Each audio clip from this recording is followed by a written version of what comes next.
घर की औरत। कहते हैं ना, घर दीवारों से नहीं, उसके अंदर रहने वाले लोगों से बनता है। लेकिन क्या हो जब घर के लोग ऐसे हो? सारा दिन खाती रहती हो, सोती रहती हो, कोई काम नहीं है तुम्हारे पास। ऊपर से बहू के आ जाने के बाद तो तुम और निकम्मी हो गई हो। दिखावे के लिए हाथ में माला पकड़ ली है, बाकी कोई काम नहीं करती। अरे कैसी बात कर रहे हैं? अब तो बहू आ गई है, अब तो मेरी बेइज्जती करना बंद कर दीजिए। जैसे तैसे मेरी तो जिंदगी कट गई, गालियां खा खा कर। अरे उस बेचारी को तो छोड़ दीजिए। तभी बेटे के जोर जोर से चिल्लाने की आवाज आती है। कहा था ना तुमसे रिजाइन कर दो, क्यों नहीं किया? और ये पर्स लटका कर कहाँ निकली? चलो कमरे में, काम करो घर का। बहू बेटे की लड़ाई सुनकर सास ससुर बाहर आ जाते हैं। सामने खड़ी होती है नई नवेली बहू रीमा। देख लीजिए माँ जी, शादी से पहले तो मेरे माँ पापा के सामने कहा था कि शादी के बाद नौकरी करने देंगे, लेकिन अब क्या कह रहे हैं? तो तुम माँ जी को क्यों बोल रही है बहू? तब उसका मन रहा होगा, अब नहीं है। पर पिताजी, उसके मन से मेरा करियर तो नहीं चल सकता ना। ससुर को बहू की बात पर गुस्सा आ जाता है। वो बेटी की तरफ देखता है। पापा से जबान लड़ाती है, रुक। ये बोलकर वो पत्नी को खींचकर कमरे में ले जाता है और बंद कर देता है। ये सब देखकर सास दुखी हो जाती है। पति के जाने के बाद सास बेटी से कहती है, देख बेटा, अब जमाना कुछ और है। तेरे पिता ने घर में औरतों की कद्र नहीं की, लेकिन तू ऐसा ना बन। शहर की समझदार पढ़ी लिखी लड़की से शादी की है तूने, उसका ख्याल रखा कर, तमीज से पेश आया कर। जा, बहू को कमरे से बाहर ले आ। लेकिन बेटा नहीं मानता और बहू कमरे में सारा दिन बंद रहती है। शाम को बेटा बाहर जाता है कि सास चाय और बिस्कुट लेकर बहू के कमरे में जाती है। बहू बेटा ये ले, चाय पी ले।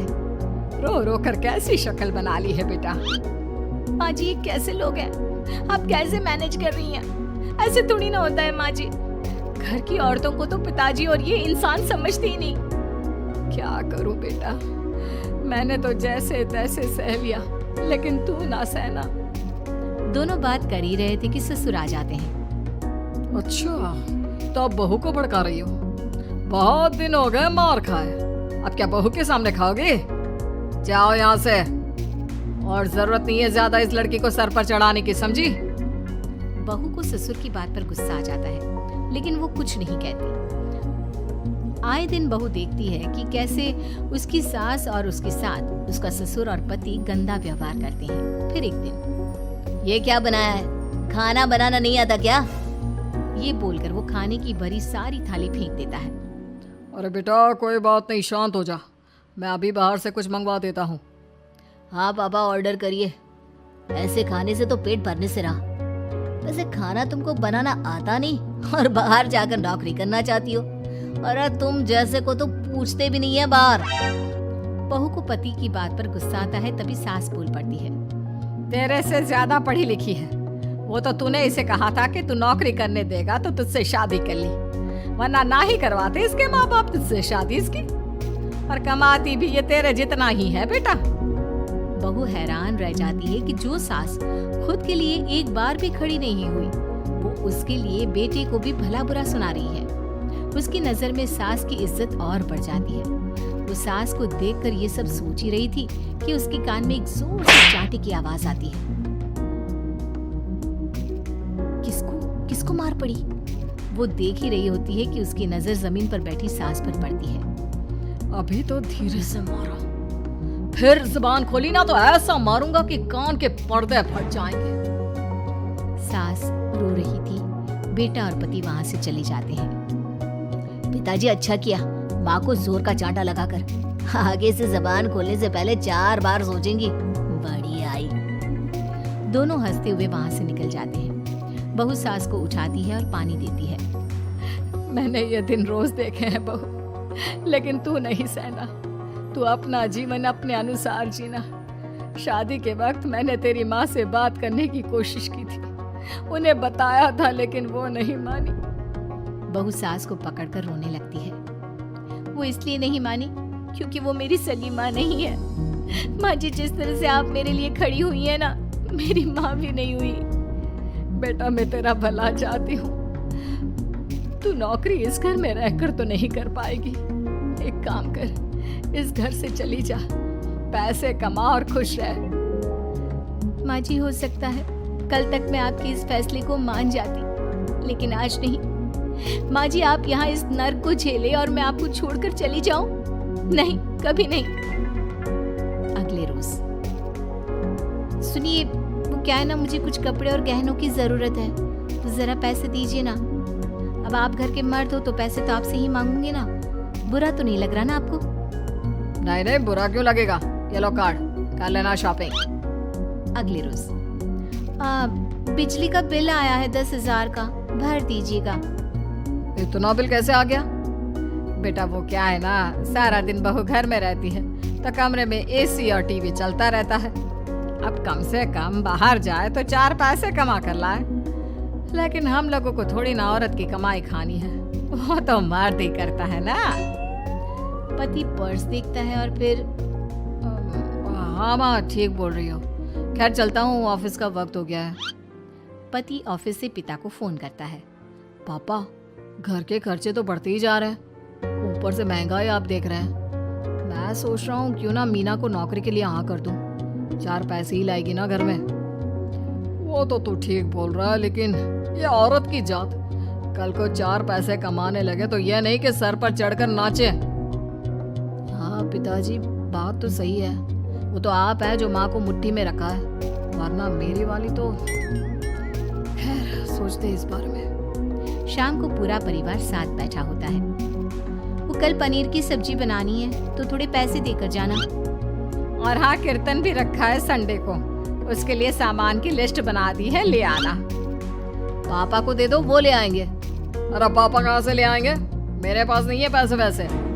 लो, पैसे ही नहीं है? मेरे पापा की जेब तो हमेशा नोटों से भरी रहती है।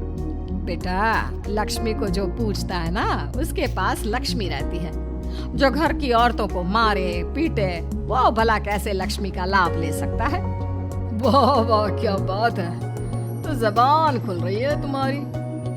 लगता है भूल गई पुरानी मार और डांट, क्या? हाँ माँ जी, शांत हो जाइए, मैं नहीं देख सकती आपको मार खाता, और फिर हो सकता है कि मैं आपको बचाने आऊँ तो ये भी मुझे मारे। ठीक है बहू, मैं कुछ नहीं कहती, तू ये लिस्ट बस दे दे, मैं चली आराम करने। फिर अगले रोज, सुनिए जी, वो मायके जाना है, वो क्या है ना, शादी के बाद से गई नहीं, तो ट्रेन की टिकट बुक करवा देना। तो मैं भी तो साथ जाऊंगा ना तुम्हारे। तो ठीक है, फिर फ्लाइट की ही टिकट करवा दीजिए। वो क्या है ना, अच्छा थोड़ी ना लगता है, आप पहली बार मेरे साथ जा रहे हो और हम ट्रेन से चले, ठीक है ना? पति ऑफिस जाता है, जहाँ उसका दोस्त कहता है, अरे क्या हो गया यार, परेशान सा दिख रहा है, तेरी तो नई नई शादी हुई है, भाभी परेशान कर रही है क्या?